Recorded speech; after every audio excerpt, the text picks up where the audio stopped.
So before we get started, just FYI, we'll kick off with the budget hearing, and then we'll go into the public hearing comment period and see if there's anybody who joins us at that point too. And then Kim will let me know if anybody joins at that point too. Okay. Jeanette will do a really brief presentation. It's the same slides, but she'll highlight a couple that she wants to, and then really turn it back over to the board for any last questions on it, and then open it up again to public comment on the budget.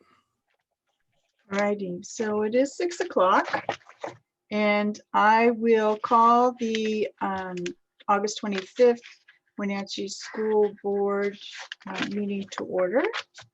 And we are going to kick this off with our budget hearing. Today is the day when we hear about and hopefully approve our final budget before it goes to the state. So thank you, Laura. Yep. So tonight we also have our new CFO, Jeanette Bumgardner, who's joining us from the Othello School District, where she was the CFO there for 2 years. And prior to that, she was the business manager, the external business manager for North Central ESD for 5 years. We're super excited to have her on our team. She's already diving into the numbers, and her first board meeting is the approval of the 2021 school year budget. But again, we're excited to have her on our team. And I will hand it over to her to kick off and welcome her tenure to the Wenatchee School District. Thank you, Paul. Yes, so super exciting time to join a district right in the middle of COVID and a budget. So, you know, I guess no school year is the same, right? This is just another fun school year. So I'm going to go ahead and share my screen, and we're going to go through the presentation. Let's see here. Let me make sure I get the right screen here.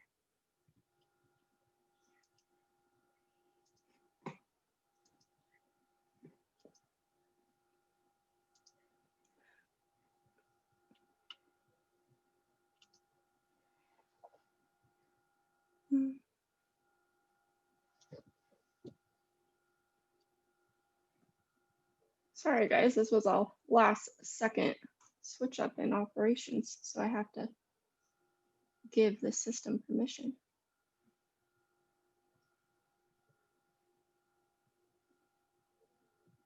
Okay, hopefully that works. There we go.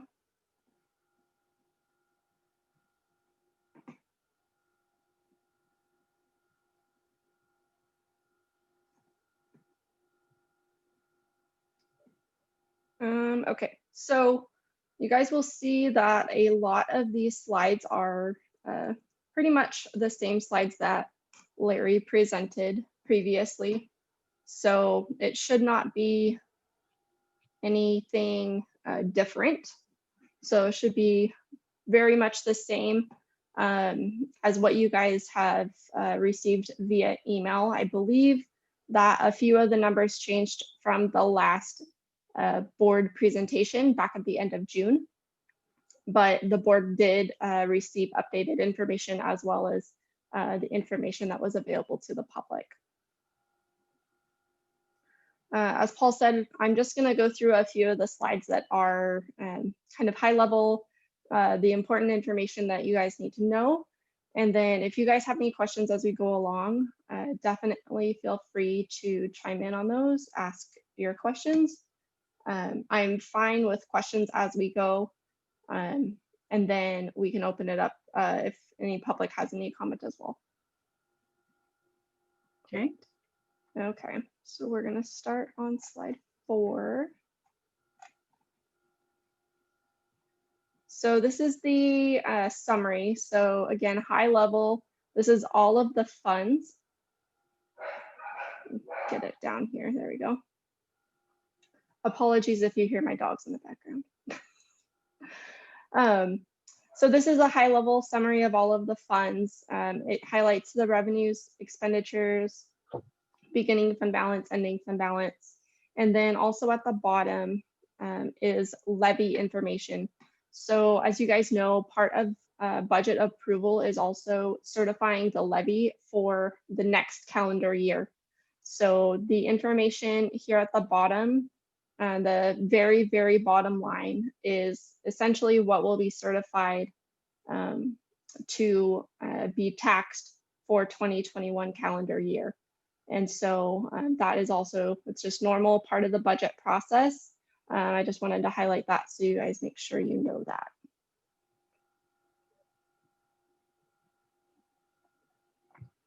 Okay, then we'll go on to 7. I believe this is 7. Yes. So I'm choosing to highlight essentially the 4-year budget slides so that you guys can see all 4 years at one time. You've seen a lot of this information previously, so I felt like that was a good one snapshot, just information for the board and for the public. So as you guys can see in March of 1920, which is in the far left-hand column, the K-12 enrollment was about 7,347 full-time equivalent. And for projections for next school year, essentially the school year that's starting, Thursday, tomorrow, is about 7,360 full-time equivalent. So a slight increase, not too much of an increase. Obviously, as you guys know, we'll know more about that in the next couple of weeks once we get students engaged and really get those rosters built up. So, and then over the next 3 years after that, there is a slight projected decline in enrollment as well, which has been something that you guys have been talking about. And what are the, I guess, thoughts of getting there? How do we mitigate that decline of enrollment and the financial impact of that? So that'll be something we definitely dive into in the next several months.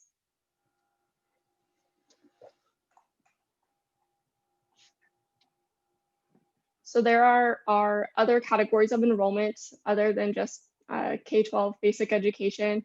So this is a summary of the different enrollment categories. So special ed, which is a large population for the district, as well as CTE, which is career technical education, the skill center, as well as transitional bilingual. And all of those categories are funded based on enrollment.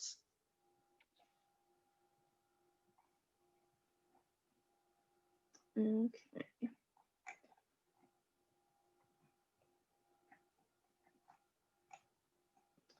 Also, again, just wanted to highlight, some of the challenges that we're faced with this year, as well as into the coming years. I think obviously one of the big things for me is just, how does the school year look? We know it's remote right now.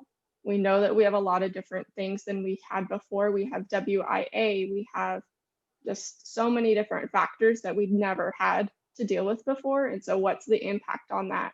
And then also, what's the impact of COVID-19 on the state and the state budget and things like that? So those are going to be definitely our big hits for this year as to, how we move forward. And for the sake of the folks who might be watching, WIA refers to the Internet Academy. Is that correct? Okay. Yeah. Thank you.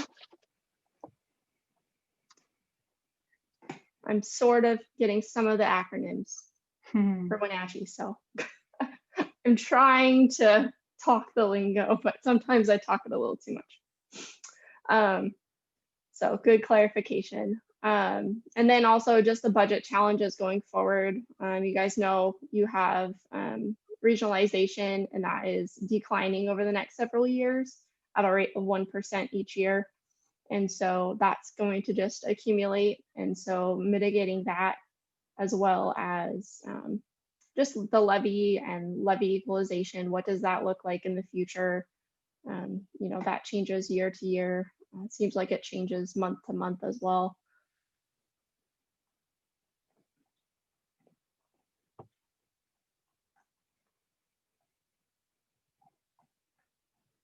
And then, since I mentioned it before, the levy. So this is a slide that just summarizes the 1920, 2020, and 2021 and 2022 projected levies and the historical levies.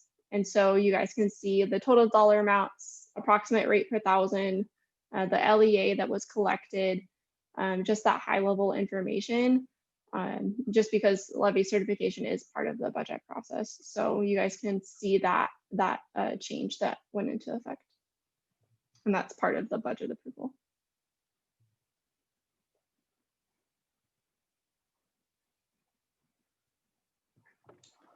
Okay, then we're gonna skip past these.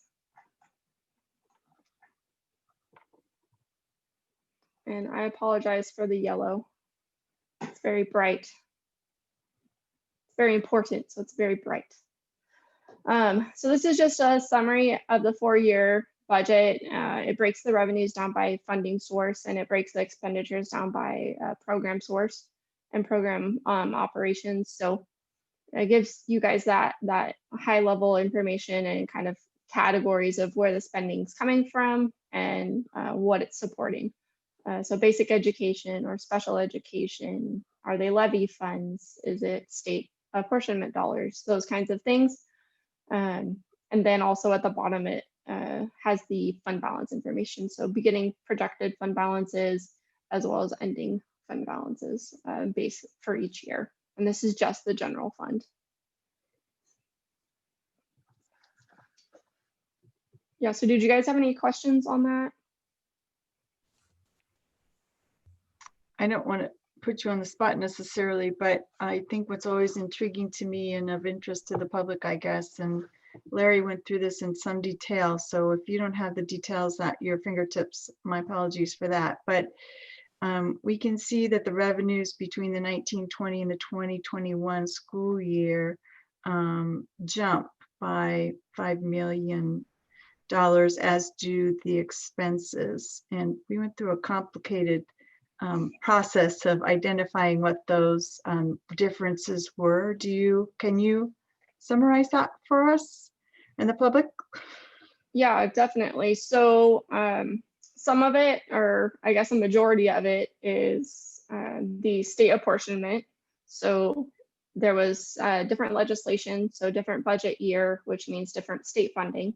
And so that meant an increase this year, as well as that small projected enrollment increase. And so that caused an increase. There was also additional categorical funding, which is state special funding based on building qualifications, mainly around poverty. And so there was additional funding there. There's also the increase in levy. So that caused an increase in revenue as well. So that's the majority of the revenues are those categories. And then the expenses, typically year to year, you have your salary increases that are bargained as part of the bargaining process. And those are either, previously bargained contracts or open contracts. And you're, anticipating a certain amount or, having that idea in mind. And so that's typically included in the budget, as well as just, COVID came this year. So there's COVID cost included in there, technology, additionals for replacements, curriculum, those types of items. Okay, thank you.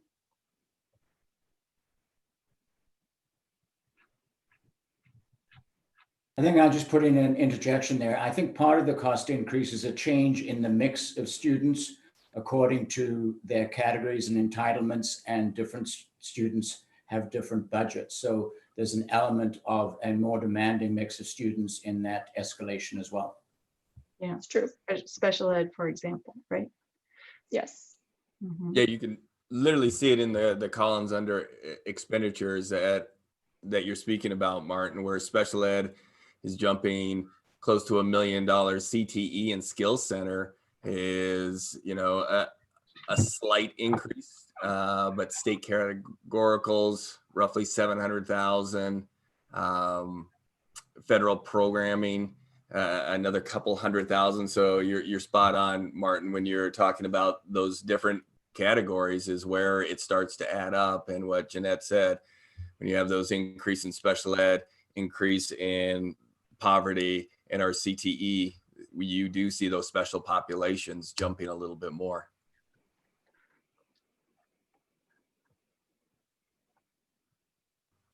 Other board members, other questions? Jeanette, for the purposes of this budget, where are the COVID costs in terms of this budget? What do we see those under? Generally, those are going to be under basic education, as well as this district support program right here on the bottom. That's generally where those costs will fall into. We don't typically see them in the other categories because those other categories are related to other grants. We might be, incorporating those kinds of things now on, distance learning, professional development, those kinds of things. So those might be incorporated into the grants, but typically supplies or for PPE, personal protective equipment, that would typically be under a district support category versus a basic education category. And the funding that we're getting for COVID, where would that be under revenues on this budget? So that will come under federal categorical. All of those funds are federal funds, the FEMA funds, as well as the ESSR funds that we're getting through OSPI. Those are both federal categorical funds. Thank you. Yes.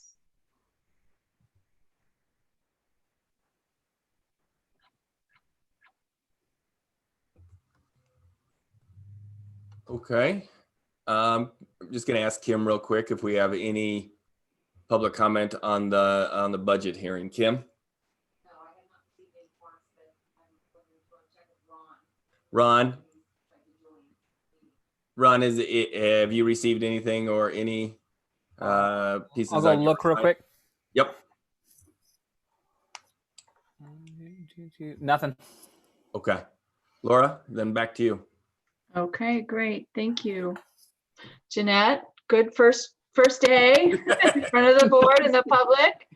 Appreciate you. how that might have been uncomfortable. So thank you for that. Welcome to the team. Thank you.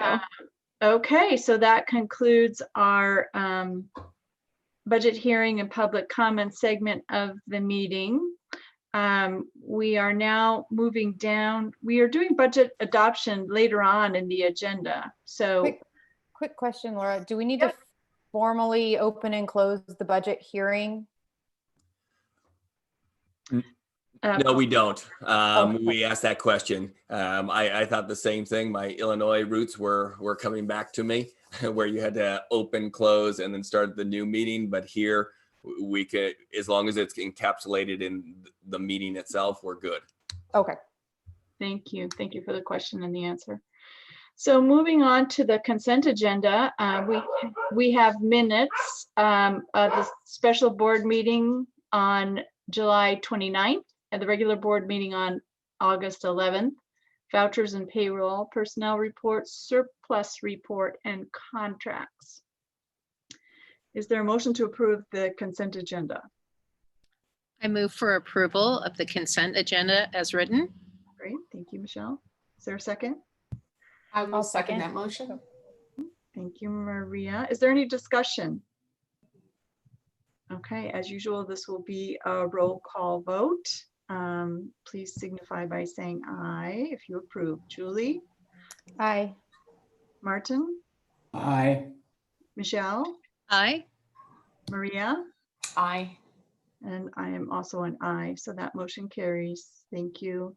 Next, we move on to citizen comments. I assume we didn't have any for the budget hearing. I assume we haven't added any in the last couple of minutes. Kim? No.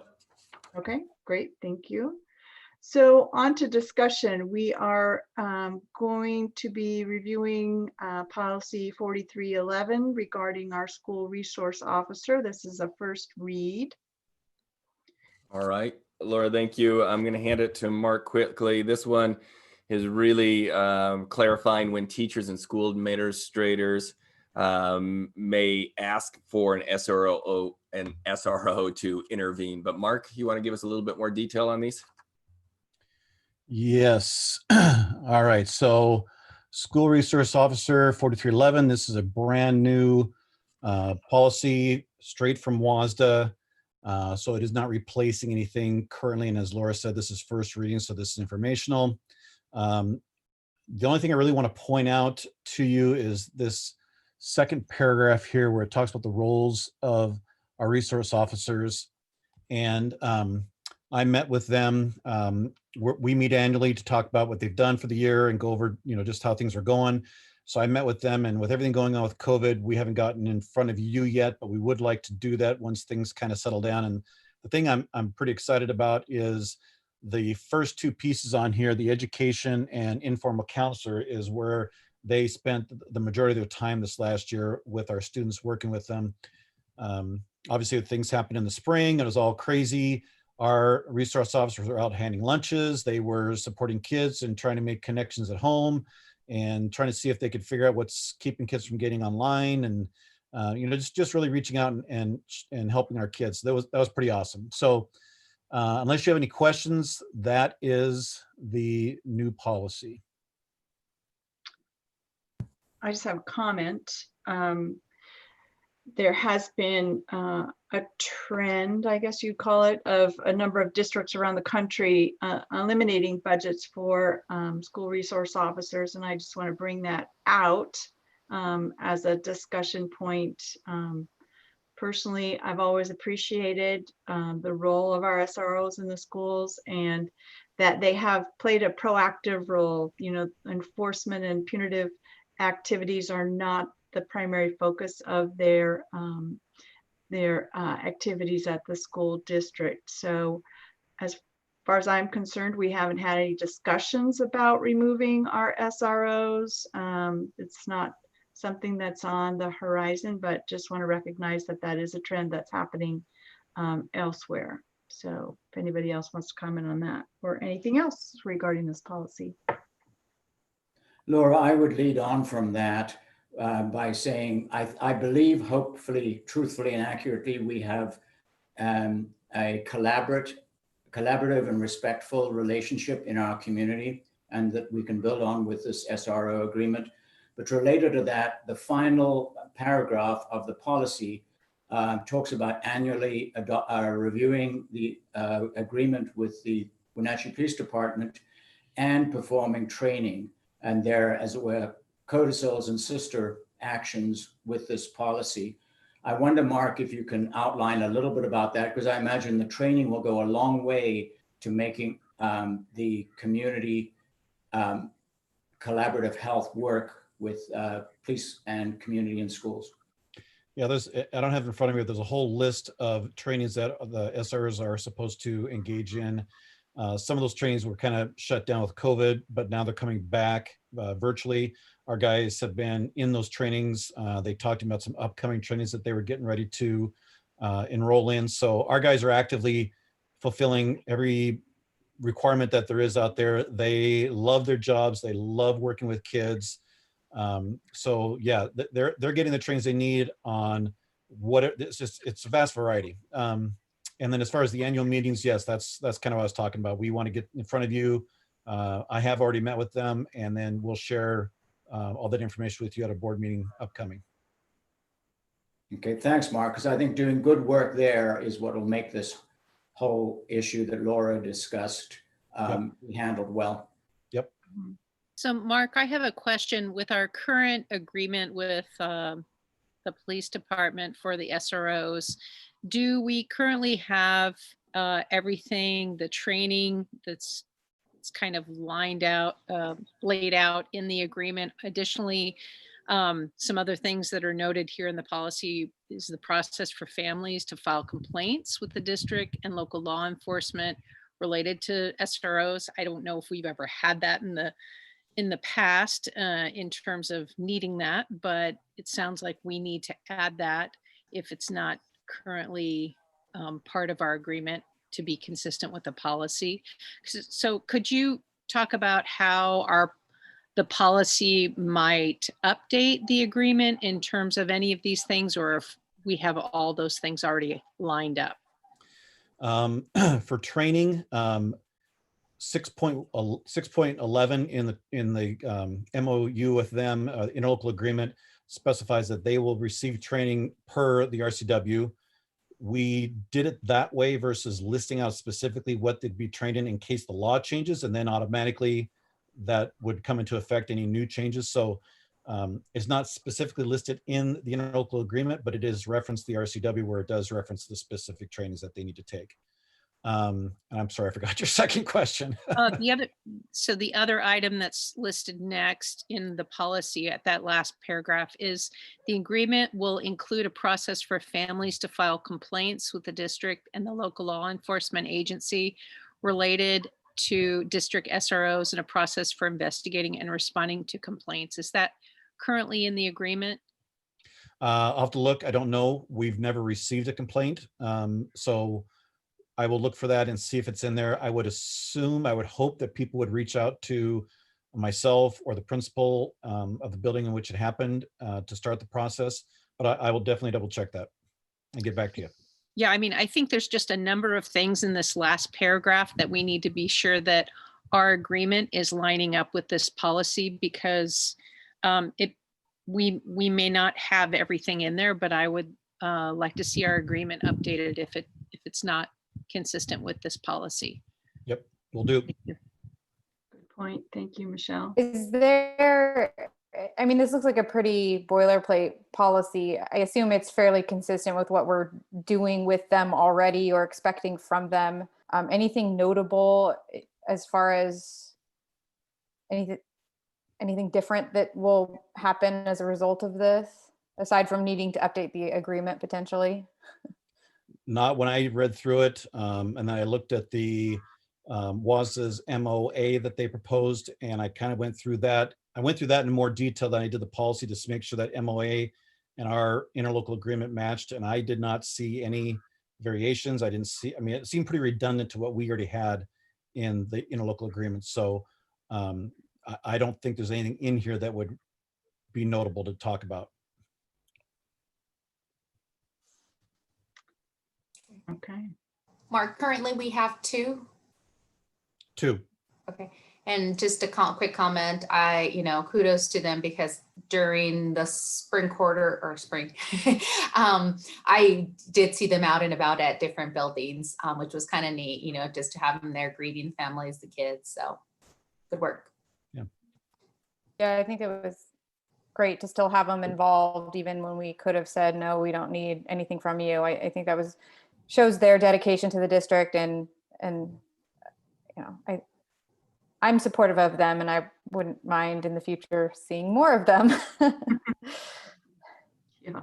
I mean, at the current time, we're focused a lot on COVID and pandemic issues, and, school's not in session. So, school shootings and that thing are not a big topic at the moment, but that doesn't mean that it's gone away. And, the SROs do play a role in student safety in the event of some tragic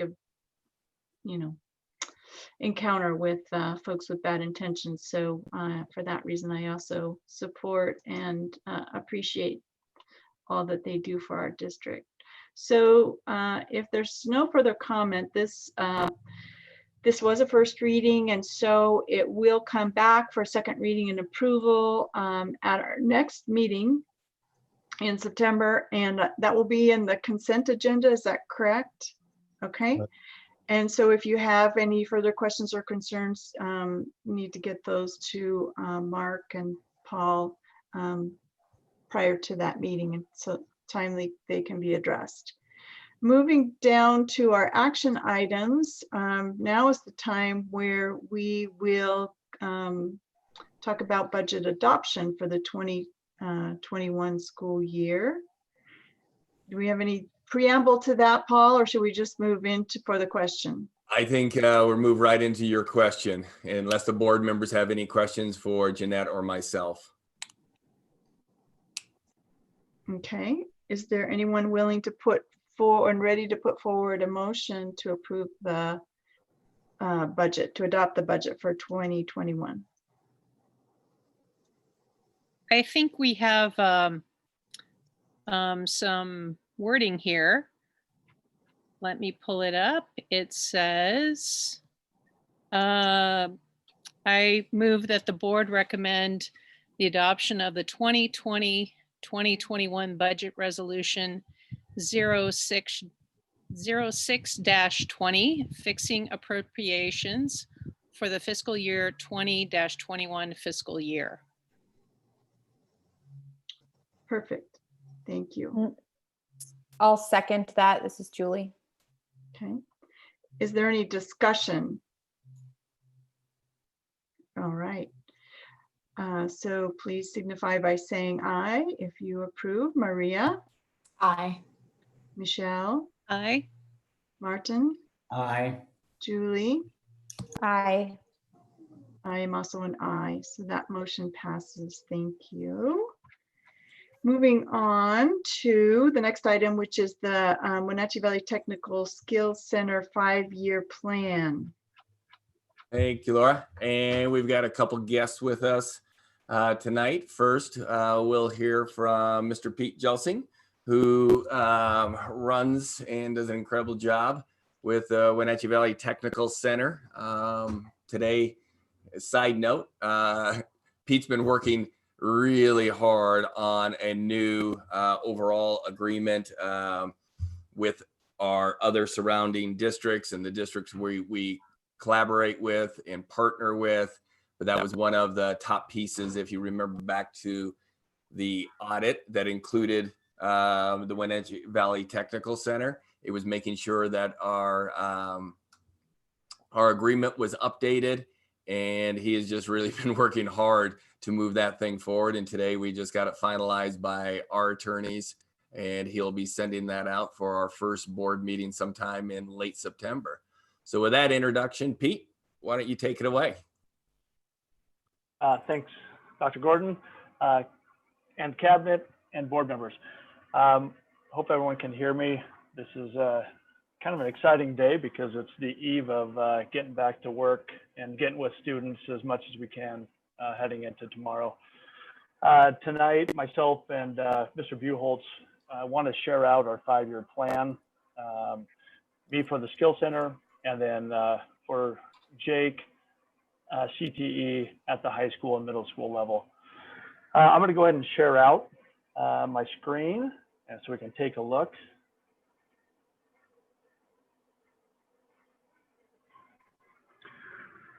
As several of you know, the 5-year plan is something that we do annually.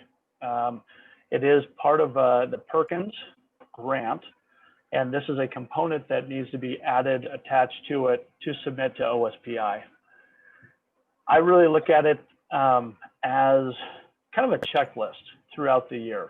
I would say probably more towards the end of the year.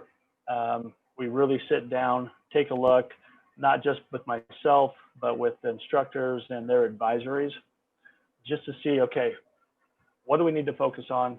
Where's the direction? Do we need to make any changes? OSPI, they go ahead and set the categories, and then we go back through and fill in. But all the categories are based off of their expectations and their guidelines from at the state level.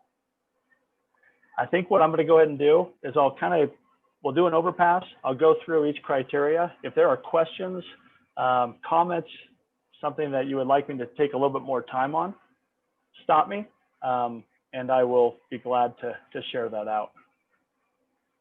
Okay, here we go. first and foremost, our educators and their certifications. They're on a 5-year rotation. Through the 5 years, they have to have 50 clock hours to be able to update their certifications for the next 5 years. We have several of our instructors who are finishing their actual CTE endorsement in their field. So if we've noticed from the past, we've got several of them that they've come up from 1 year to the next because we've been able to give them extensions to be able to get that 2-year program done. But this area just shows for me as a guide, okay, who am I guiding? Who am I talking with throughout the year to make sure that they have met their certification requirements? Kind of the same thing, the way OSPI, the way that CTE runs, they do the same thing when it comes to programs. So each one of our programs are also on a 5-year rotation. And so I go through, I input this, as you can see, next year it's ag. We do not have any ag programs at the Skill Center. So I won't have anybody or any programs to go back through and review and update. But as you can see, 21, 22, we'll go back through frameworks, and that'll be a fun year. We got a few to take care of. Heading down, academic integration. This is really where kind of the equivalencies, where I look at it, if we want to add equivalencies to any of our programs. Currently, as several of you know, most of our programs have at least 1 or 2, 3, and sometimes 4 different content equivalencies. And all that's meaning is that the program has been vetted, and there's an agreement that says when a student goes through this program, they can also earn, it could be English, it could be a math, science, all the different content areas they can earn credit in by taking one of our programs. All of those things have to go through a vetting. Basically, our administrative council, our consortium, has to agree because they are accepting, generally the high school are accepting that, yes, we will accept those credits. I don't have anything on the plate for this year as far as moving forward, even though I have a couple programs and instructors who would like to go through their frameworks and pull out and see if they can get additional equivalencies in their program. So when we sit down and talk, I will go ahead and add that in as well and get that process going. Student access to program. Actually, last week, there's a great question in this area, and this kind of comes to, from the state's point of view, that equity piece. And there are, so this 5-year plan goes into the Perkins Grant. And again, we get dollars based off of enrollment and a few other factors. But one of the things in the Perkins Grant that we didn't really go into detail is that the questions that are put to us as CTE directors are all about that equity piece. They go through whether it's gender, whether it's socioeconomic. We collect data. OSPI shares that with us, and then we come up, depending if based on data, there's a gap, we go back through and they ask us to create a plan. How are you going to reach a goal that they put in place? How are you going to try to reach that goal in any of those categories? This year, and I'm just going to go into a little bit more detail, you can put the hook on me, tell me no, but I thought it was important because it's kind of a new, it was a new way of doing things for Perkins 5. And that part was the state kind of said, okay, through Perkins, we keep putting this information out there. You keep giving us this information, this is what we're going to do. But what they saw is we really want a community involvement. We want stakeholders involved in this process. So this year, with the help of the ESD, we got all of the CT directors together and sat down with business leaders, community leaders, and we went through this round robin. And obviously it was all online. It was really pretty cool. We had to go through and share out our data, share out what we were going to do, and then they were able to give us feedback. We put all of that together with the help of VSD, package it up, and that's what we will be submitting in our Perkins grant. And again, in that section, that is really about the diversity and the equity and how we are going to reach and continue to grow in that area. Anything specific on that? Okay. Pete, I had a question for you. When you had the list of the programs on the upper part of that slide, yes, thank you.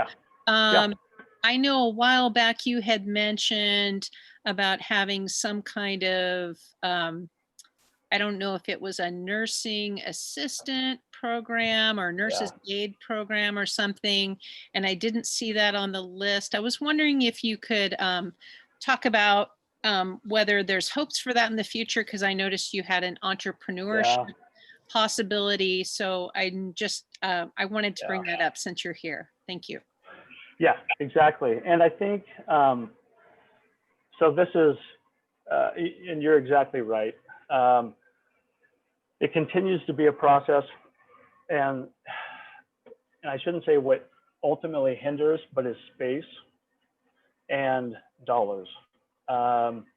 This year, we just did our, it's a biannual, we actually do an application for Majors Capital Works project. And unfortunately, we continue to put in for those dollars to be able to get the funding to put in the updates for that program, because it is a pretty expensive program to put in with all the equipment and the needs, whether it's plumbing and the electrical. So we put that in the last 2 bienniums. And again, how this works is we're competing for dollars with other skill centers. And it's kind of like the community colleges. We're now on a rotation for dollars because what we've found is there's not enough money. Just to give you a good idea, the request from skill centers this year was like $130 million. And what we've been actually getting every biennium from the state is about 40. So when everybody's asking, it's just a challenge. But the good news is that we are on a cycle now. So we now, based off of this past year's application, we're about, I think out of the 13, we're about 5 as far as needs, the needs assessment that we did. So I guess, Michelle, the reality is it's still there. It's been a little disheartening because I know the high school has it, it's running. But our biggest thing is for the skill center, we know that it's really popular there. It's full, a lot of job opportunities, but we want to get it out to the skill center because we do want, we want to be able to reach all of our smaller communities as well. And with that conversation, Jake and I, we actually did sit down and we talked about that and where we are in the process. So we're not done with it. it's still there. It's still our top priority, but it really is a capital request. And unfortunately, it's a time thing. Absolutely. I understand. Thank you. Sorry. Thank you. That's a fair, sounds like a fair process. You know, people are on a rotation. I just want to recognize that our district has benefited greatly from funding on the majors and the minors in the past. You know, we have a really great automotive technology program, and I believe that was funded by that, as well as some of our criminal justice cinematography. You know, we have reaped benefits for our students in the whole region over the years. So it's okay. We've got to wait our turn. Yeah, it's hard. And I applaud the state for making the changes, because it wasn't that way up until 2 years ago. It was every skill center for themselves, and in the bigger areas, and we don't need to get into that, but I just love the fact that now we've moved more to the community college, and they're ranked. Once you get yours, you go to the bottom, the next one moves up. So excited about that, because I know that it's coming. Good. So yes. Okay, let me come back down. Accountability, and this goes from not just program, but overall.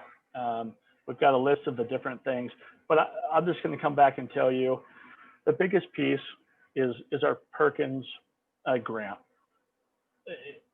All of those different indicators, all the different things that we need to do, it's all within that Perkins request. And I did share out, I think, a copy of some of those items with you, but it also comes down to, you know, continuous growth with our superintendent group. And I have to say thank you to Dr. Gordon and Mike for really taking charge and really helping guide and get us where we need to be. So that piece is going to be a big piece as we head into this year. So more to come, and good things with that. Safe practices every year, specifically the start, but then throughout the whole year, we've got all these things in place. As you can see, it is one of our biggest aspects. And I like to just tout and say that the reality is that through the many years, let's knock on wood, we've done it. Yes, we've got some cuts, but when we're talking about 9th, 10th, 11th, 12th grade students, young adults playing with, learning on some heavy equipment and sharp things, hot things, super impressed that we've been really safe, and we continue to find ways to get better in that area. Facilities, again, working with our maintenance department, making sure that we have our inspections, them helping guiding. We're up to speed on all of those things. Instructional materials. This is where for all CTE. So every program has their own 5-year program or 5-year plan. They sit down with their advisories. They come up with what their needs are. Based on budget, you know, I'll sit down with each instructor and we'll go like, what is it? What do we want to purchase outside of just basic materials? What do we need? We put it in. I start budgeting those things to say, okay, I think we can do this.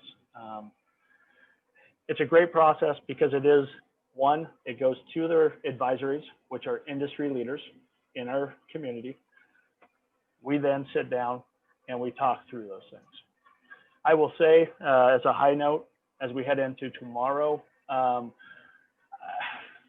know it's crummy that we don't have kids in front of us, specifically for us in CTE. But I will also say the things that we're taking out of this based on the materials, we have 2 programs now who have never had textbooks.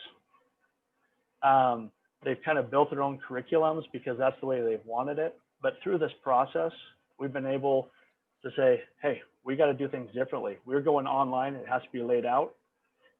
And we've done that. So now we've got 2 of our programs have books, all virtual online, to really help guide that and drive instruction. So that's been a positive for us heading into this year.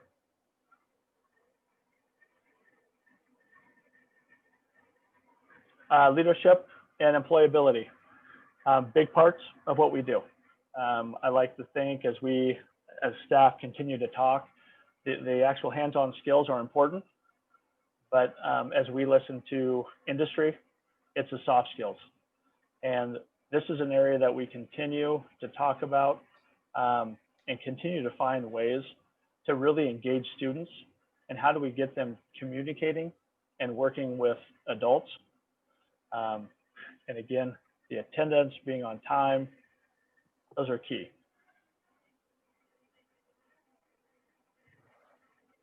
And then back to the long range planning. I touched upon this. Programs have 5-year plans. We talk about it, and it helps guide into our skill center plan as well. Pete, can I ask you just a quick question before you scroll too far down about the assessments?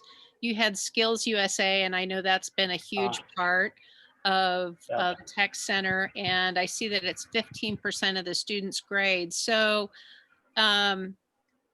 what are the alternatives if there is no Skills USA competition or things like that? What is in the works for that?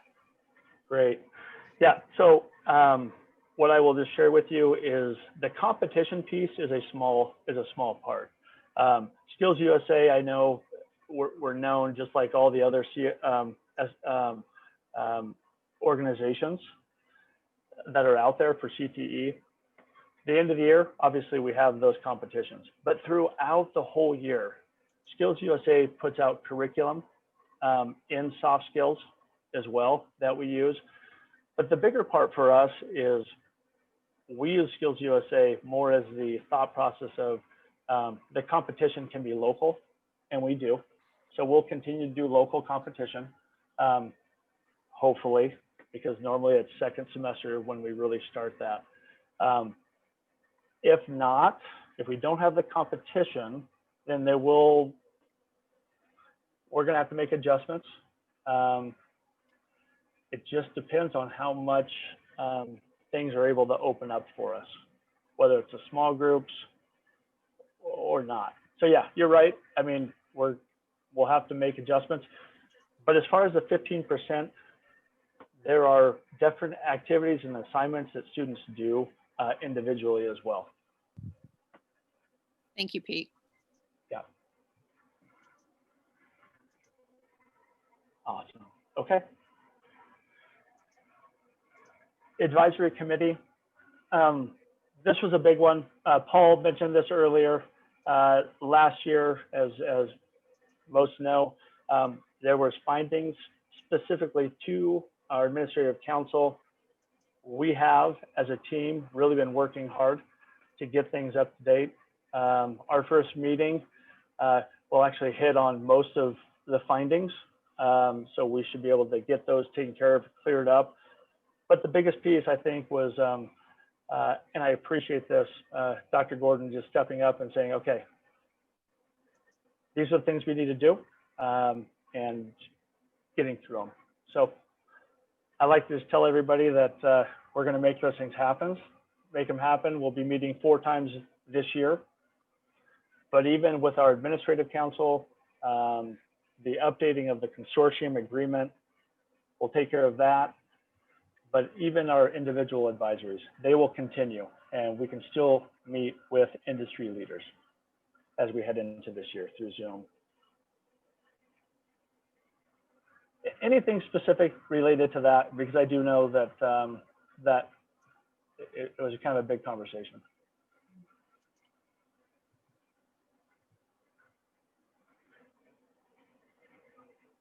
Jake, I'm sorry, I'm taking all of your time. Here we go. Thank you, Pete. Okay. Again, program of study. It's we reevaluate from the state point of view. The state puts out in these program of studies, they put out an informational sheet based off of trends throughout the state in each one of these areas. It is up to us when these programs of study, when they're being evaluated, that we pull that information and that we are sharing with our instructors. Here's the new trends. Take a look. Do we have to make adjustments? And that's really based off of data in each one of these areas.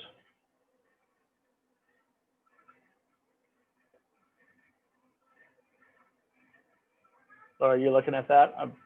You're good. Yeah. Okay, sorry. Okay. Work-based learning certifications. Again, another key component to what we do. If we don't have certifications and students aren't working towards industry certs and getting that work experience, we're not providing the best education. So in every program, we have a certification, industry recognized, and opportunities for students to get into industry.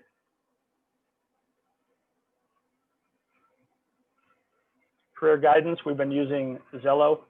And then with 21st Century Skills through OSPI, we create different assignments. And that actually kind of goes back into the leadership component. We combine all of those, career guidance and the leadership. Those work together.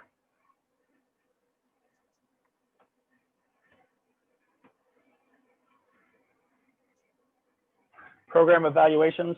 Again, it's something every year that our instructors need to go through. We have a binder. There are certain things that they have to update with their advisory and as individuals. We put it together to make sure that we're in compliance as far as programs go. And that's evaluated every year. Professional development, obviously in their own industry, they seek out. We talk about that. Yes, you can do this training, especially if it's from Zoom right now, not in person. And then what's been great is that our instructors have really had the opportunity over the last 2 or 3 years to take part in all of the Wenatchee School District trainings. That's been something that I know all of my staff has been welcome. Just because when we were with the ESD, that wasn't always the case. So that's been nice. There's a lot, sorry. Could have told me, whoa, I can keep going if you want, but that's all I got. We're good. Oh, Dr. Gordon. Okay, that's it. Now that was outstanding, Pete. Board, any other questions?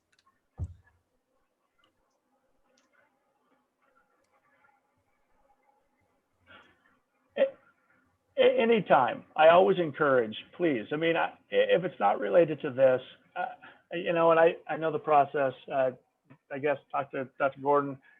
Ask me questions. Come out, visit. Very open. I love it. It's not as much fun to come out now with no students, but love to have you out anyways.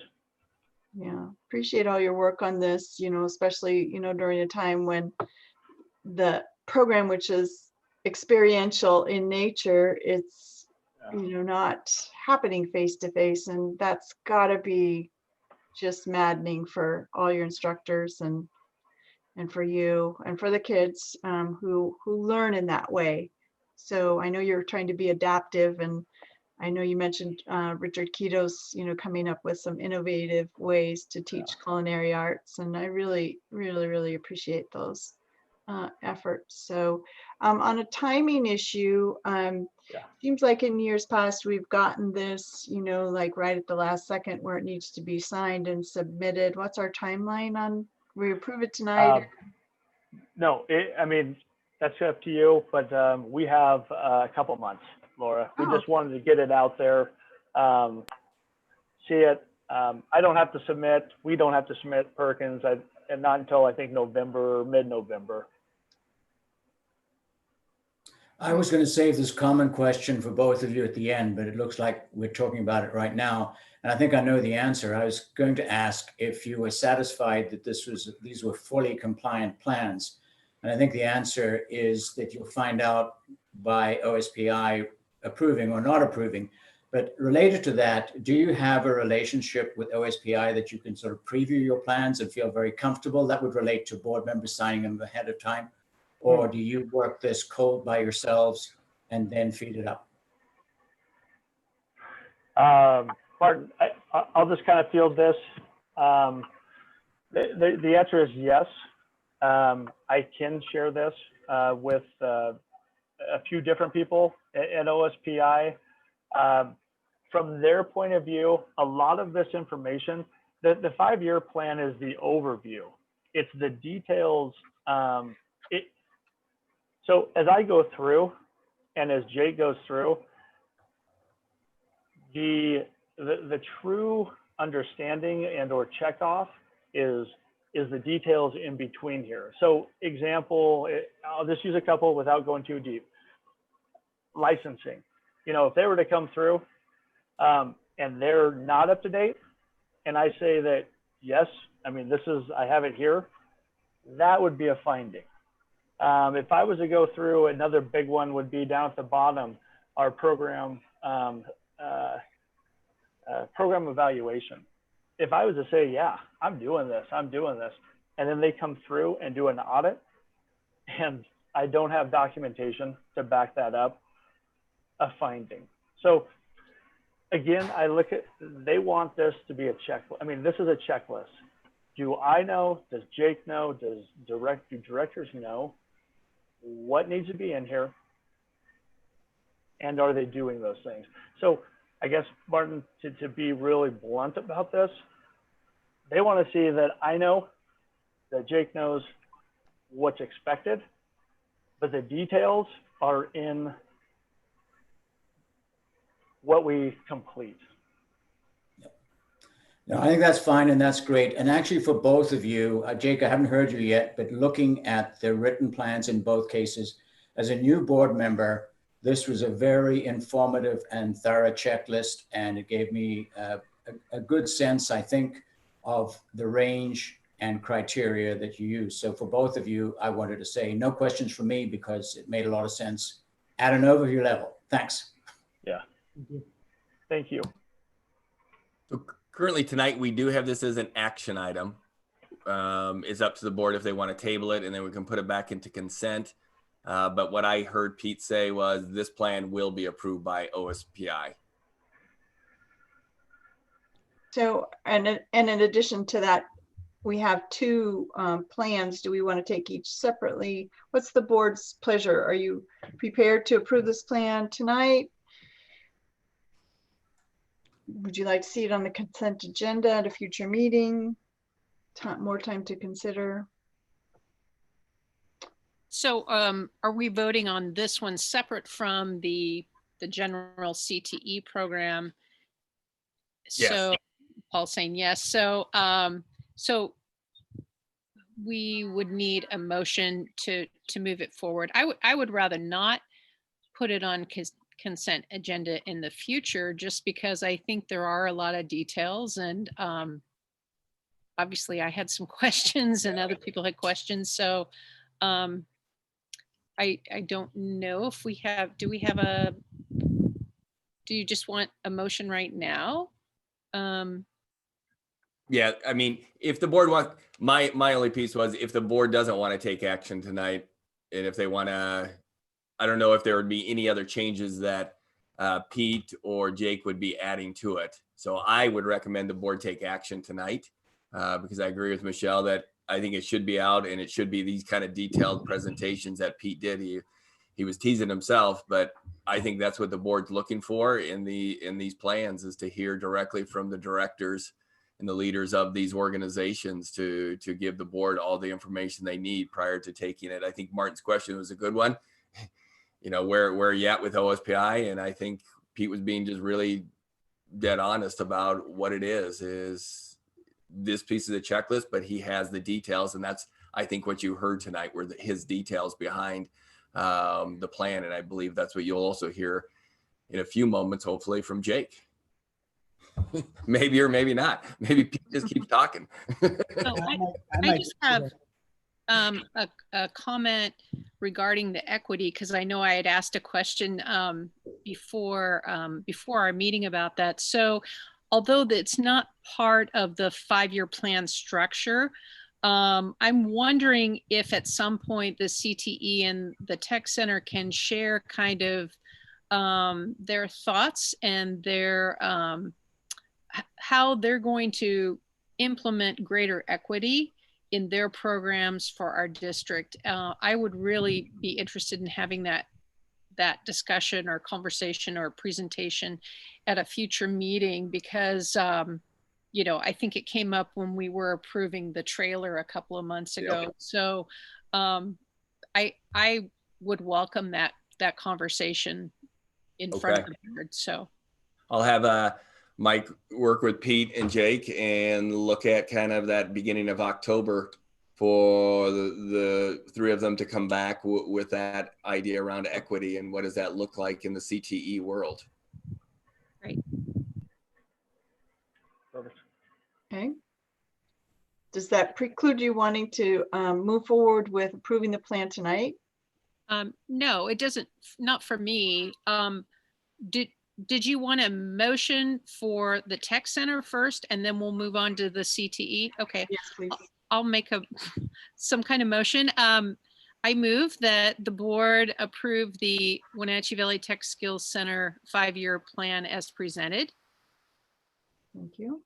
Is there a second? I'll second that. Okay. Any further discussion? All right. Maria. Aye. Julie. Aye. Martin. Aye. Michelle. Aye. And I as well. That motion passes. Thank you. Thank Jake. you, board. Thank you, Pete.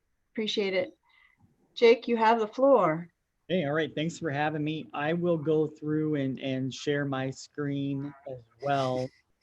And while I'm getting that ready, just let's see here.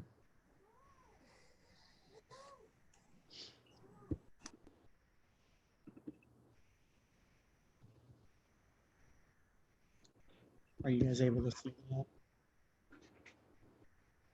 We can. Okay, so I will make sure that, as I'm going through, Pete did a great job of being pretty detailed on it. I will add some of the detailed information. I probably won't go into what each category is necessarily, because you've already heard that. But so a lot of it's the same. When we talk about educator licensing, just looking at who we have coming up on the rotation. We have a new hire this year, and that's part of our health occupations. There's a question about the CNA program earlier with Pete, and we've actually expanded that and made a new hire within that program. And then we are also bringing on some other staff members that were already current staff members that we're bringing into the CTE program to expand it, not only at the high school, but at the middle school level. So anyway, this section is similar in that there's the rotation. When we get down to curriculum instruction evaluation, we do have agriculture. So agriculture is on our list for program review this year. So we will be going through that process with ag. Which is that's going to include the advisory reviews, looking at all of our courses, identifying any course equivalencies that we have currently that we want to make sure that those are still going to hold true and we're moving forward with them. Post-secondary articulation, so any of our courses that we have dual credit with Wenatchee Valley College, we will ensure that we have that continuing, and we do have some of those in the agriculture program. So that will continue to happen as well. Any questions on criteria 2? Okay. Move on to the next one. Program teaches and assesses academic integration. So credit equivalency, and Pete already talked about this, but that's again just on the cycle of looking at equivalency within our system. Is it equivalent to an English credit or a math credit or whatever? So we sit down and we look at each of those courses that are identified that way, and we go through that process. Equal access, so the equity piece, I can talk a little bit to this as well, and I guess just provide a little bit of information, and it probably will be better to come back and provide more, but just to kind of answer a little bit of that question around what we're doing. I think so. I had mentioned when I met with you guys last that that's an important thing for me in this director role, and making sure that we are doing some things. So what the plan is, overview, right, without a lot of necessarily a ton of details, but one of the first things that I'm doing is I'm taking that CLNA data that Pete talked about, the process that we go through with the stakeholders and all that.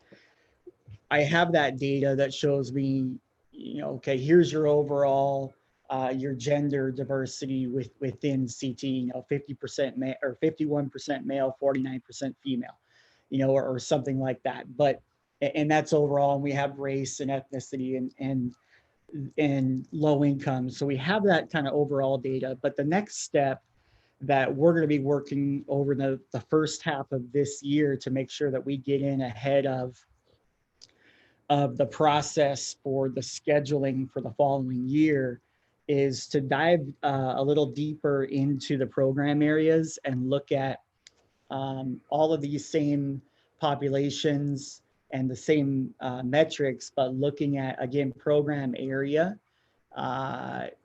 What's our percentage breakdown within the health sciences? What is it within, you know, agriculture or whatever?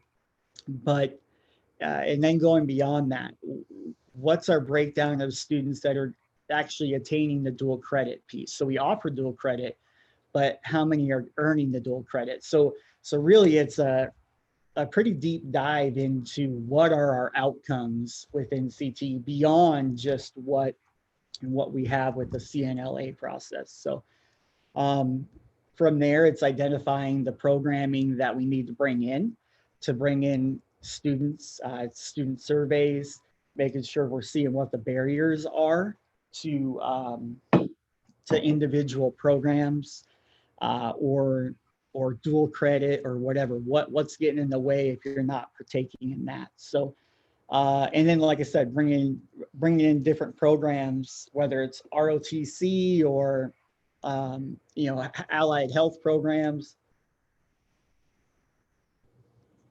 With biomed, it's expanding into middle school because when we look at how are we going to get, when I look at the numbers for middle school versus high school, they're different, you know, when we look at the demographic data of who's participating in CTE. So it's identifying that and then the other things of just what may seem to be little things, but they can be quite large for students, and that's just the in-system barriers. So what are we doing as far as fees, for example? And we're charging fees in certain programs, but you know, that's our own doing. I mean, we're in control of that. So analyzing all of that to make sure that we're not putting barriers up for certain populations. So again, I think it is better to come back, but just to kind of throw that out there a little bit so we kind of know what I'm thinking on that. So questions before? Okay.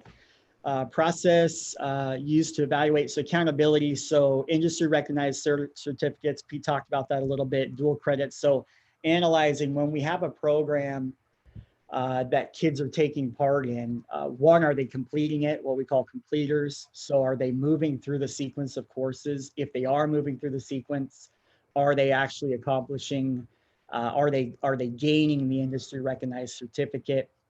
Are they gaining the dual credit piece, which has some extra criteria with it? So are they using the graduation pathways? How many kids are graduating with the CTE graduation pathway versus not necessarily using that? So getting that information and then being able to elevate or emphasize the programs that we're getting strong outcomes from. Safe So, practices. Jake, sorry, question. Yeah, absolutely. So in our evaluation year, we received a basic, whatever you want to call that, basic evaluation. So what do you attribute that to? I mean, basic is fine, but Well, I would prefer not basic. yeah, proficient would be better. Distinguished would be really awesome. So why were we basic? Well, and these are self-assigned. These are self-assigned numbers. Okay, gotcha. So that is just, I think we could do better when it comes to the process to, one,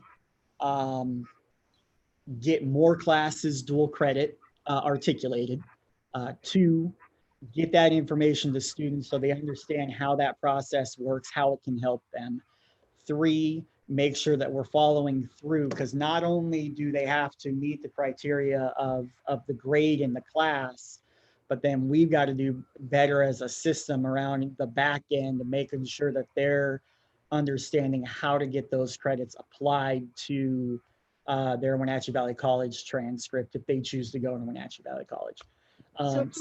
So that's part of it. And then I think we have, I think what we could do a better job with IRC, industry recognized certificates, and getting some more of those tied to, there are a few programs that I feel like we need to beef that up, I guess. And so that's really the big reason. And so who's involved in you said it's a self-evaluation, so it's the director and the teachers and the students and the parents, or industry leaders? Well, so I will say, with me coming in already in the middle of COVID, it is not necessarily, it wasn't necessarily done the way that maybe it would be if everybody was available. But essentially, with these criteria, it's me and discussions with teachers and other staff that are here for these areas. I haven't had an opportunity to involve students. I mentioned earlier student surveys. I intend to involve students in a process for providing feedback around particular, not every single one of these because it wouldn't apply, but for particular criteria to get their feedback too. But obviously, I haven't had that opportunity to do that. So that'll come What do you later. think about industry experts? Yeah, that's part of that advisory. So all of these, the CNLA process that Pete talked about includes the industry experts, our advisory boards. So we go through that process as well, and that ties into this discussion. There's other, and I didn't get to go through that process this year. That was before I moved into this position, but I have all of the information from it. And so there's other spreadsheets that has the specific feedback from each stakeholder on each of these items that they've provided us around our program. So that ties into it as well. And we do have that currently.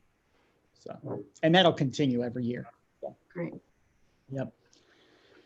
I was going to make a management comment on what you said, Jake.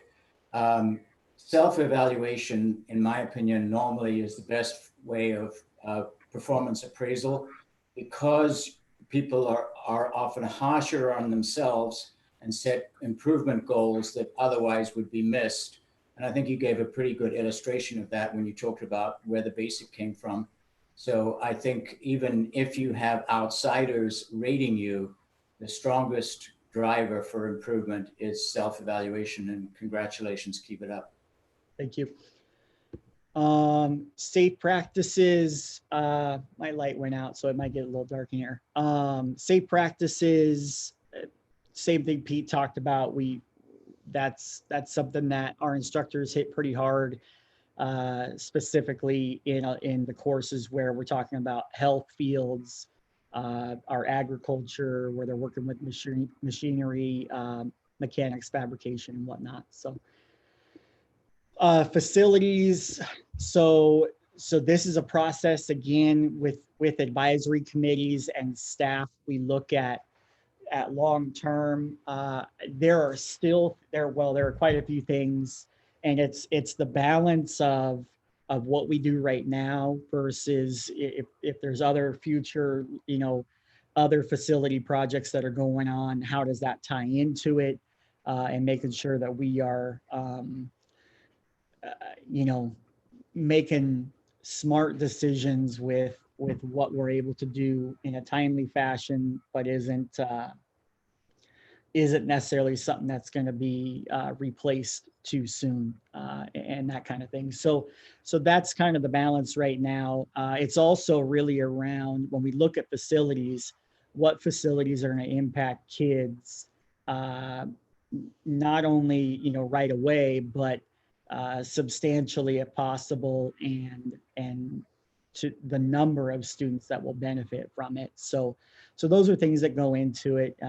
For example, if we're looking at horticulture program or agriculture program and looking at a new greenhouse or whatever. So those types of things are going to benefit our students, and then our student CTSOs, our clubs that are able to take part in those, use those facilities for their club activities. So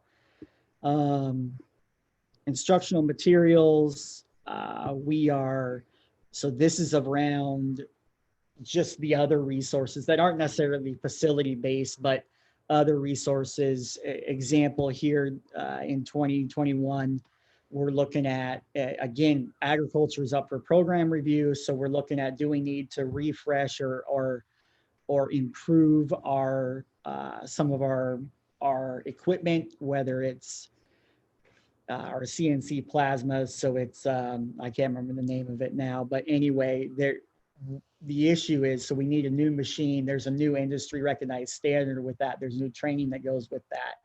And students can get their IRC, the certificate, around being able to manage that machine and complete what they need to on it. And that's recognized in the workforce. So pretty much tied to, as far as budget wise, tied to the rotation. And then when we have excess dollars, we look at what are projects that are kind of shovel ready, so to speak, that we can get going right away. And that's what you saw when I met with you last time, is that had been on the back burner and available and ready. We were able to take advantage of that. So CTSOs, so ongoing, we've got quite a few different ones that are active within Wenatchee High School, and we have expanded. I guess I didn't mention this, but when we talk about like dual credit and expanding, we've expanded dual credit over into Westside High School. So Westside will have, we will have 3 courses that will offer dual credit with Wenatchee Valley College this school year, and that will be the first time that they will have that. And that's big, again, when we go back to graduation pathways. But I don't even know, but anyway, just so you know that. But approving the 5-year plans each year, we're going through that with advisory. You heard about that. Advisory committees, our first one is coming up October, first week of October. So that's on the board. We'll move through that. Jake, could you say why you gave for the advisory committee and the program of study, why you've given that also a basic rating? Yep, right here where we're at. So and advisory committee above that as well. Gotcha. Well, so well, let's do program of study first. So program of study, yeah, what I want to see more is, in this, there's a lot of things that are tied together. So when I go back to how are we going to have equity and getting kids involved, and one of the things that I am recognizing as I'm kind of going through this is what I feel like is we don't have coherent, laid out structure for students that we can say, hey, here is a program of study, which is what we call this program of study, that you can complete. And if you complete this sequence of courses, you're going to end with this IRC or this outcome, or you will be prepared to move into this next level, right?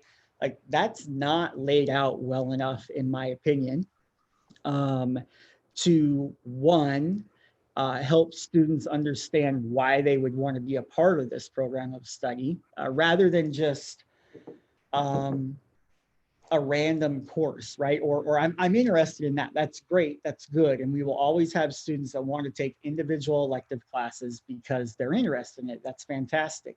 But we also want to make sure that we are prepared to present to students and parents that here is an option for you that you can move through, and it is designed that you end and you're ready for the next step. So that's why, if that makes sense.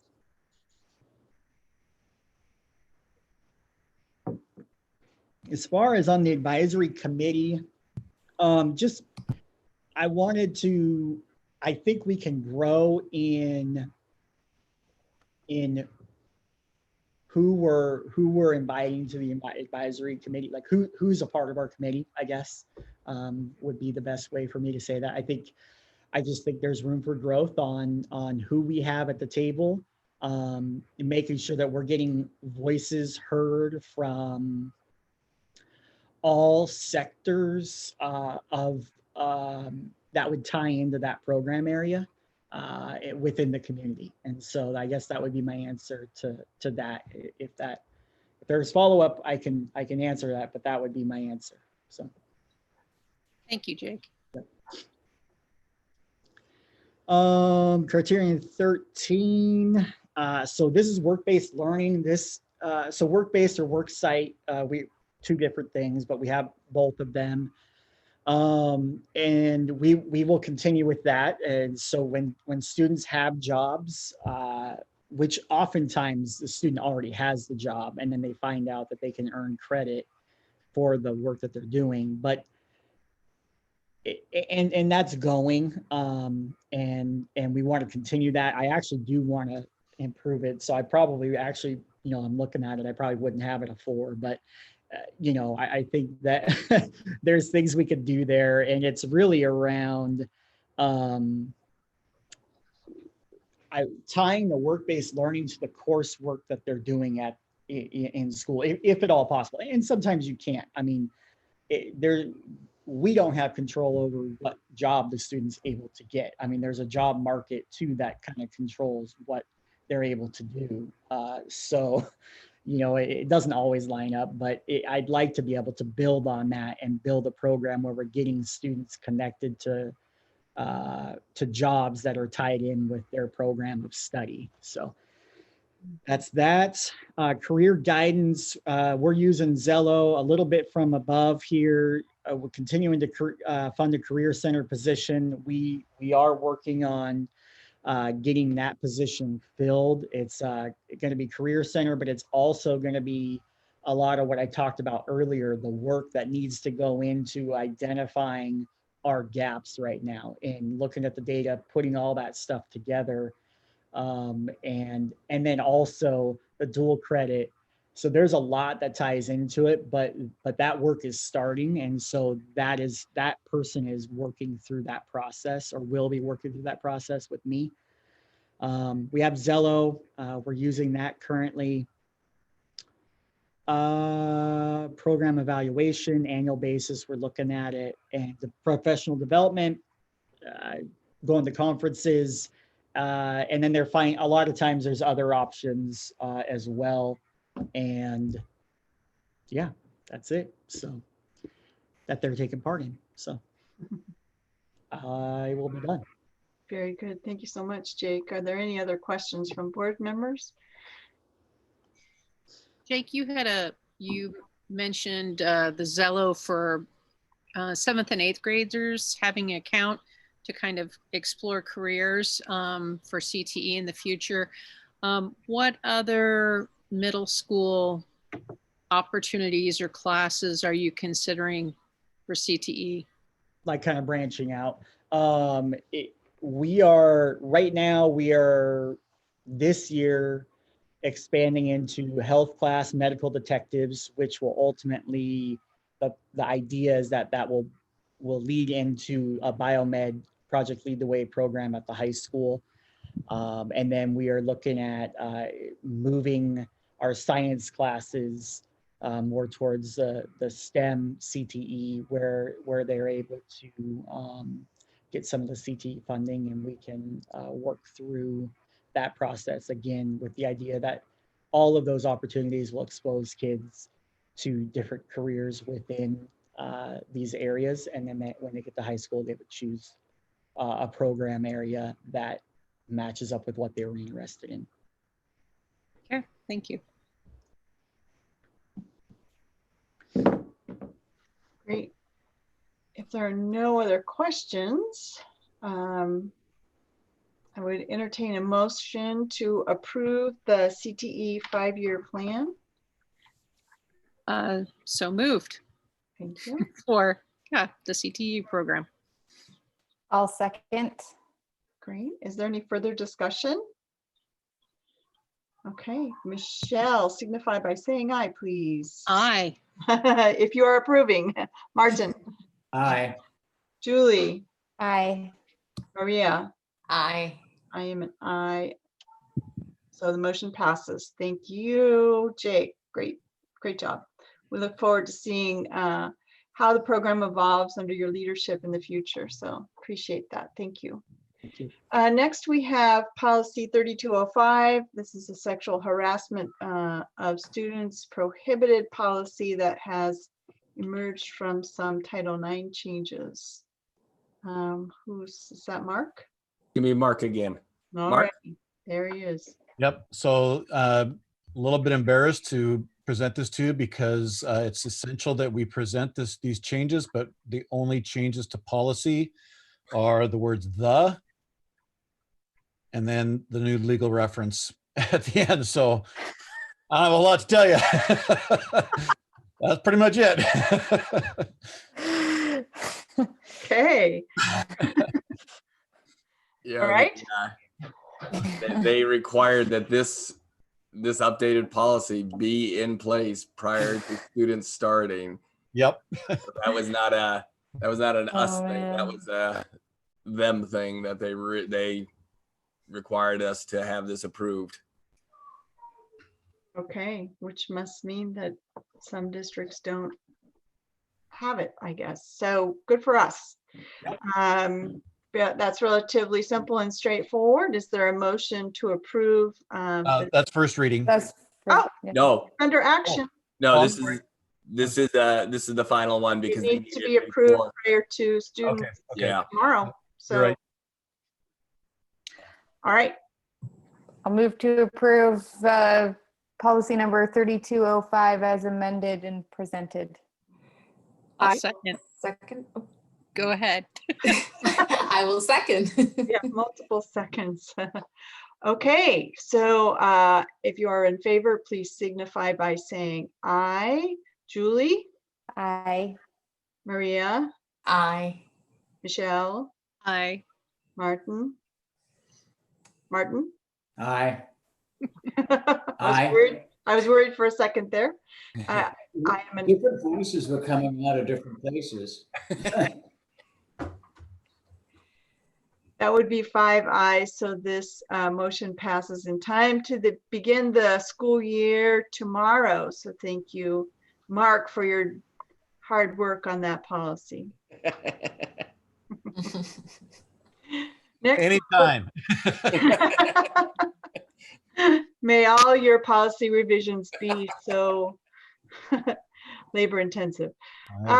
We move on to board communication. Are there any board communications that members would like to share with the rest of us?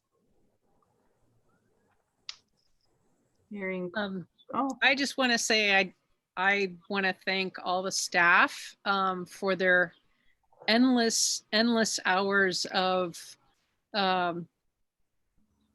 since COVID has taken hold in our district. You know, in March we had a real big shift, and I know we're having a new and improved continuous learning 2.0 online. So I just I want to thank all the staff members for all the work they're doing, and I know it may feel overwhelming.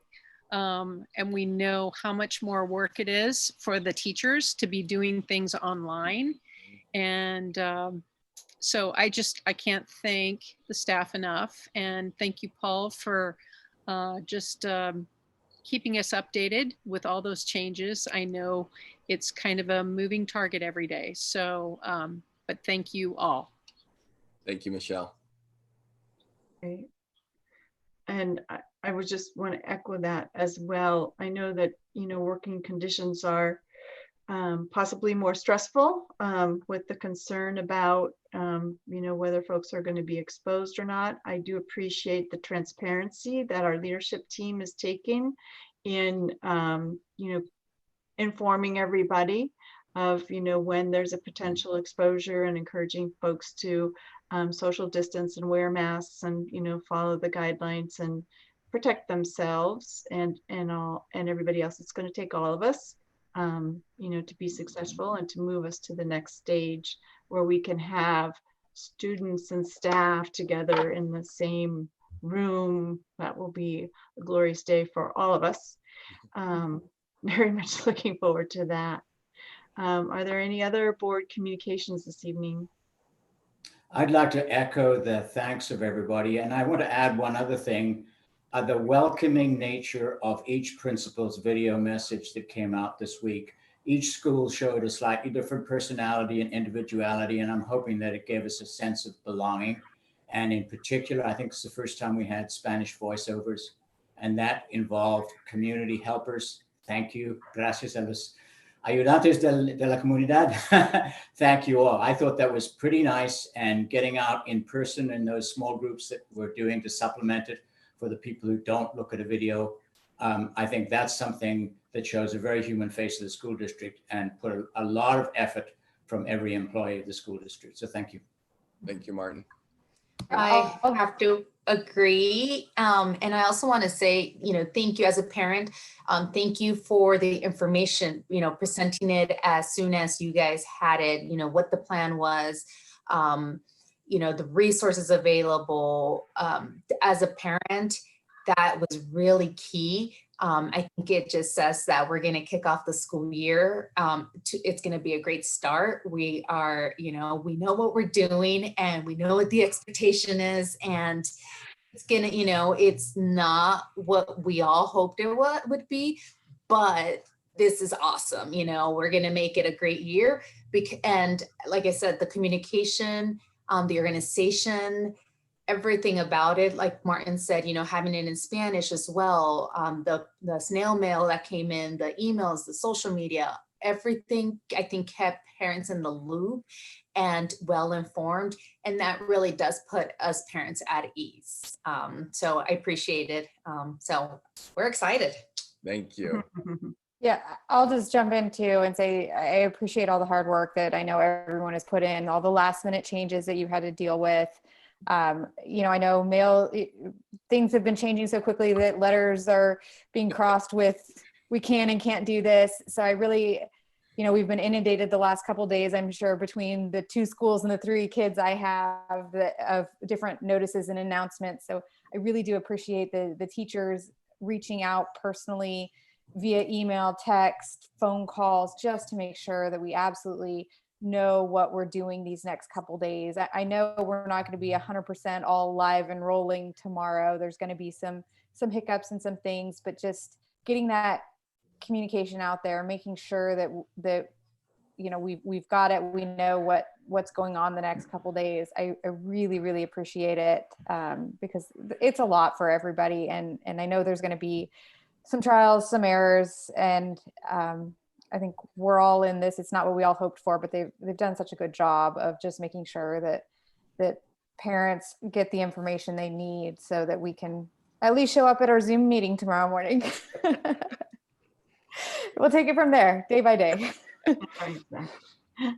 Very good. Okay, so I think we've heard from everyone.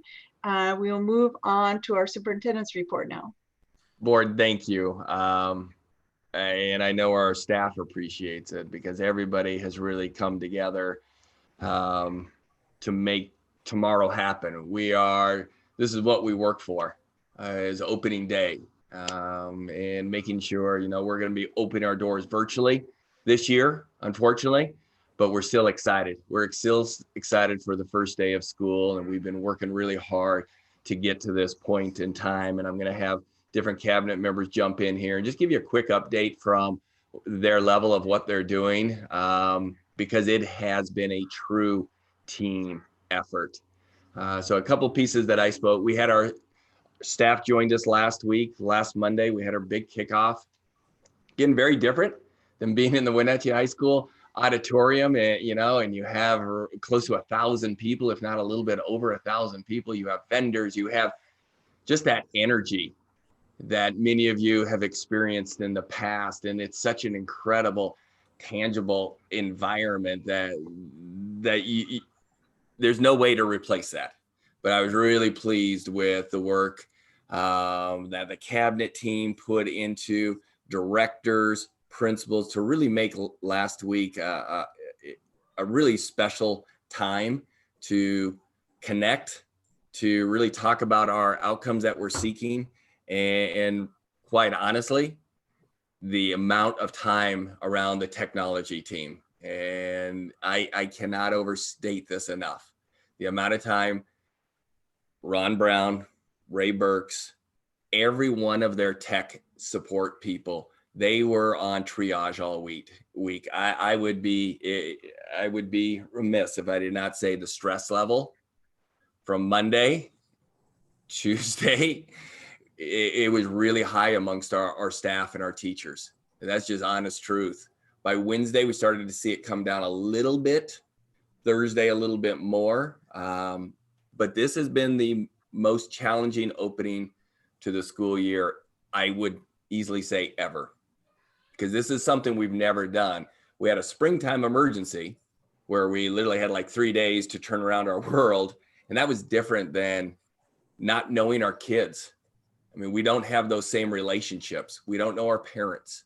Those are a lot of pieces we don't know. And that's why I appreciate what Maria and Julie said, is it brought down parent anxiety too, because parents are worried.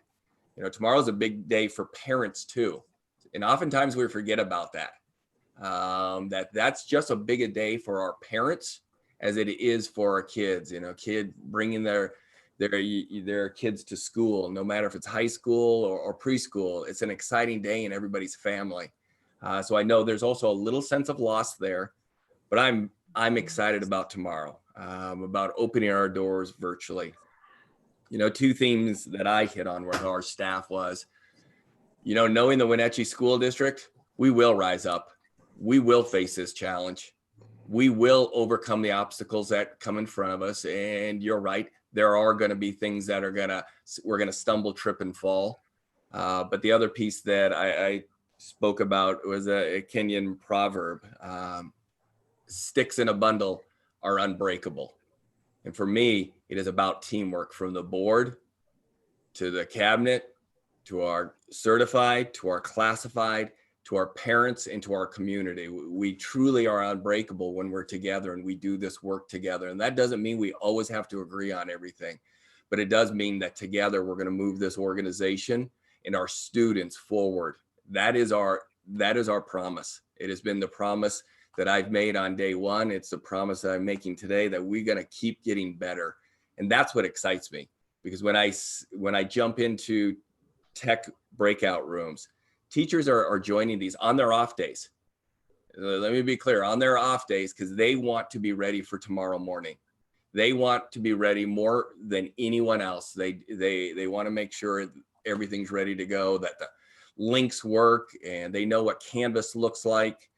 So it's just been an incredible team effort. But I would hand it over to Mike and Stacy first from the Learning and Teaching, and then Ron and Diana, Kelly, Mark, if there are any other comments. And I do want to quickly talk about, Martin, what you mentioned around the voiceover.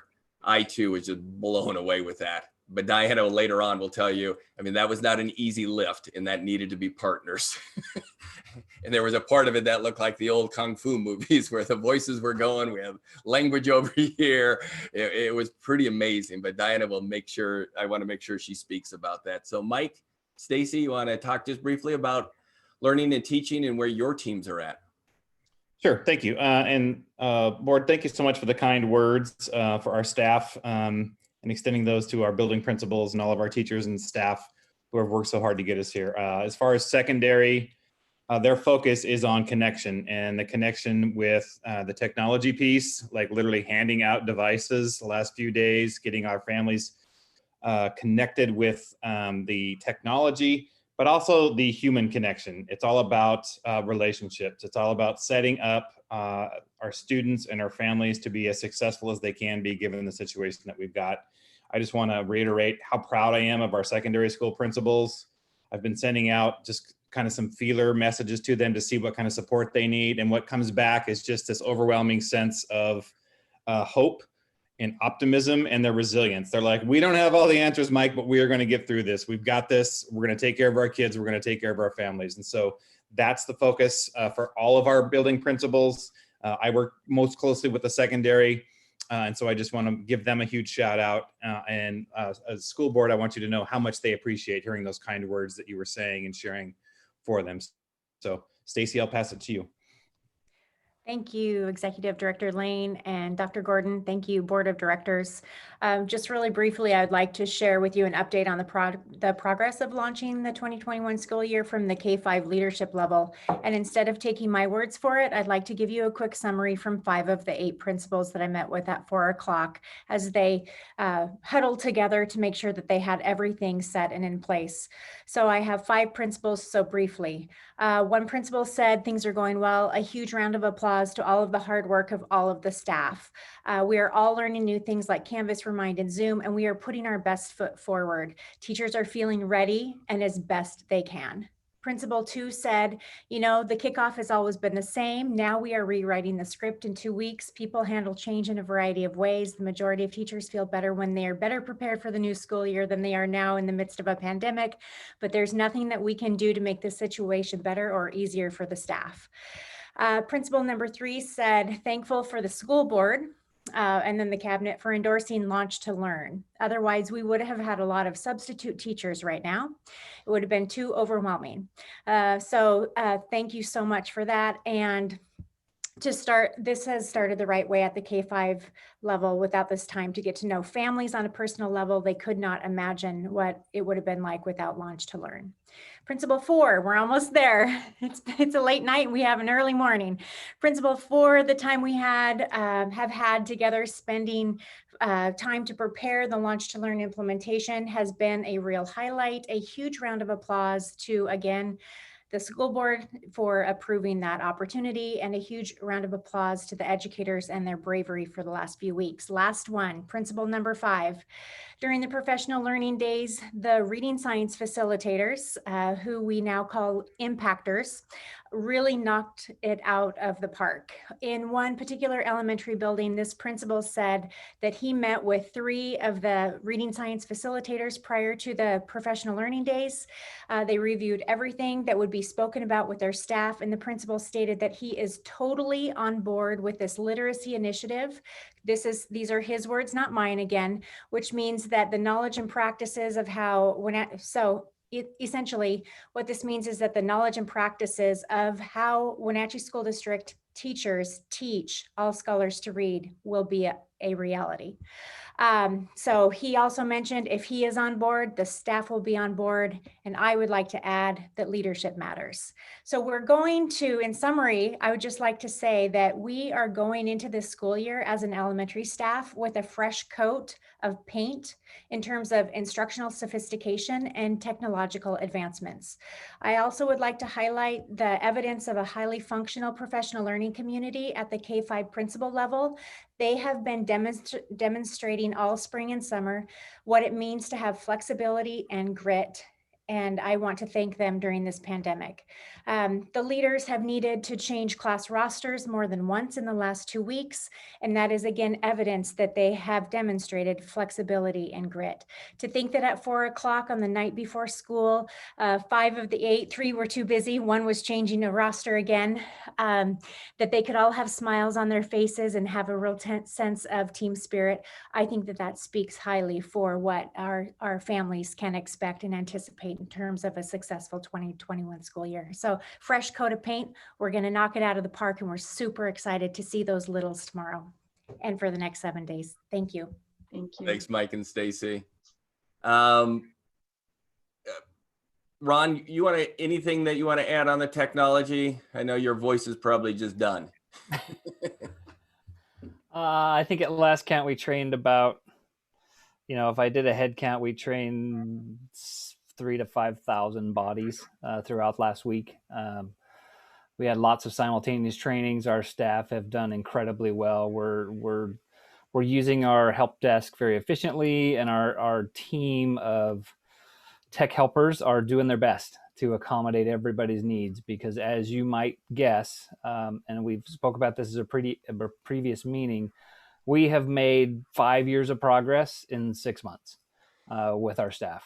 And it would have taken a long time to get to where we are tomorrow, which is all of our teachers having a virtual classroom space, all of our teachers providing digital tools, resources, lessons for their students, and all of our staff being willing, because we're all in this together, to get it done, and seeking out help.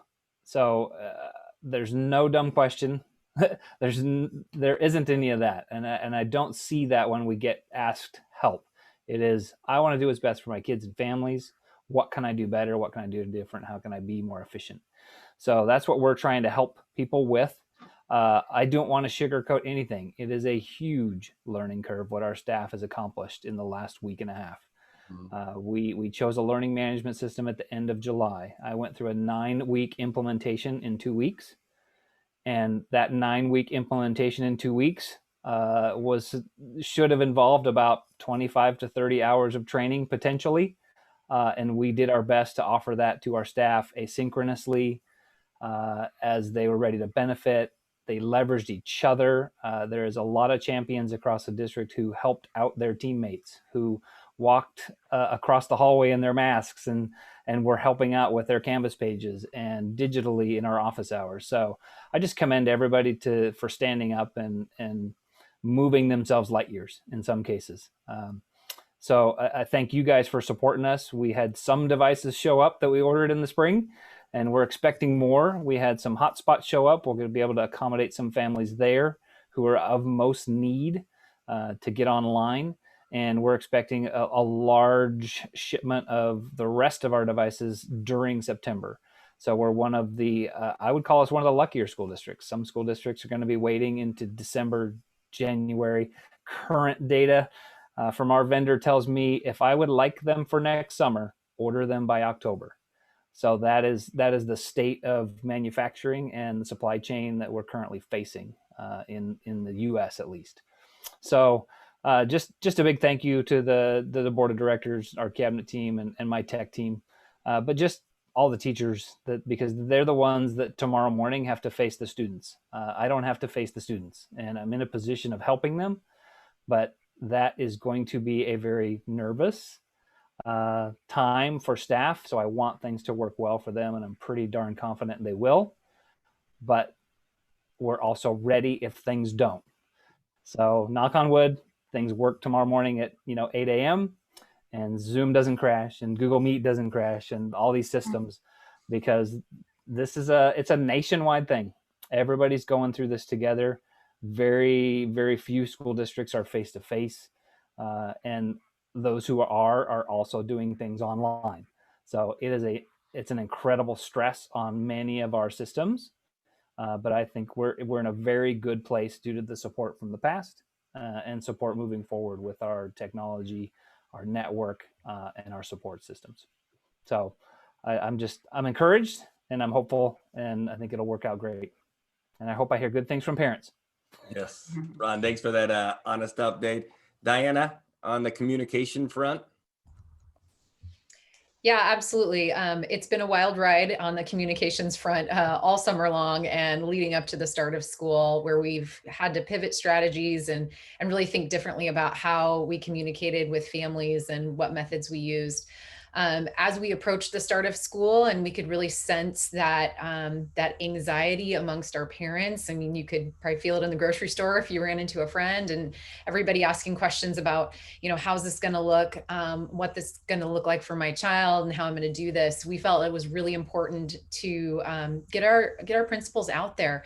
We know people have relationships with their principal. They want to hear that reassuring voice. They want to see their face. And hear directly from them about what school's going to look like for them. So we set an arduous task for ourselves, a Herculean effort to quickly create, and I think we just had a matter of days before we wanted to get this out. We created 32 videos, so one apiece for our 16 sites, both in English with subtitles, and then the other was a voiceover, which Dr. Gordon had mentioned early on. In meeting with a group of our Latino community leaders and sharing kind of our communication plan and giving them a sense of what was ahead and how they could support, they said, we want to help 100% make sure that these videos get done, and we're willing to dedicate and volunteer our time to do this voiceover. And I will tell you, some of our videos were longer than others, up to 20 minutes in length. That is a very significant task to listen and then translate at the same time. Many of them hadn't done it before, others had before, but maybe not in a video setting. So this was just a phenomenal effort on their part, and it allowed us to message out using our Remind tool for the first time as a district, that video to each and every one of our families that we had data for, so that they could see and hear from their building principal in their native language in a way that they could understand. So really proud of that effort. I want to personally thank the Cafe group, specifically Alma and Dr. Jorge Chacon, Rafael Aguilar, former board member Karina Vega Villa, and Gabby Fernandez, as well as others who contributed their voice talent to make sure that that happened. Again, this was one of many tools, but this was very significant for us, and I really appreciate them. They also worked over the weekend so we could get these launched out on Tuesday. So they gave their personal time for this, and I really thank them for that, and I'm grateful for their partnership, and we'll continue to tap into the talents of our local volunteers and our community partners to make sure that all of our families have the information that they need at a time when information is changing very rapidly. So that's all I have to add there. I just want to thank them. And thank you. Mark, Kelly, anything else from the HR M&O side of the house?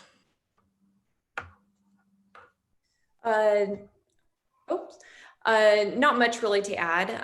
On the HR side, really, we've just been focusing on making sure that we are fully staffed up, that our buildings have everybody that they need, and that we are up to speed on all of our safety protocols and leave requirements, and that we get that regularly communicated out to our staff so that they also know the requirements and expectations. And just really quickly in operations, when you think of operations, you think of getting the schools ready for the kids to show up. And even though we don't have kids showing up, we still have staff. So really proud of our operational directors leading their groups to get schools ready for our staff, and then make sure it's clean and safe for them to do what they need to do. And probably the biggest lift was Chris Letkin getting everything figured out for food distribution for tomorrow. So big kudos to Chris as well. Thank you, team. Great, thank you, everybody. Yeah, back to you, Laura. Okay, well, that's it for us tonight. Just a reminder about next things coming up. Our next board meeting is the 8th, and we are planning on having a closed session, which I will believe will be 1 hour prior to the normal start time. So we'll be meeting at 5 o'clock. Also, next agenda planning meeting is on the 14th of September, and Maria, I have you down for that. And that's it. That's good luck, everybody, tomorrow, and we look for positive reports at our next meeting, especially to you all parents. Hope everything goes well, and I will deem the meeting to be adjourned. Thanks, everybody. Have a good night. Good night.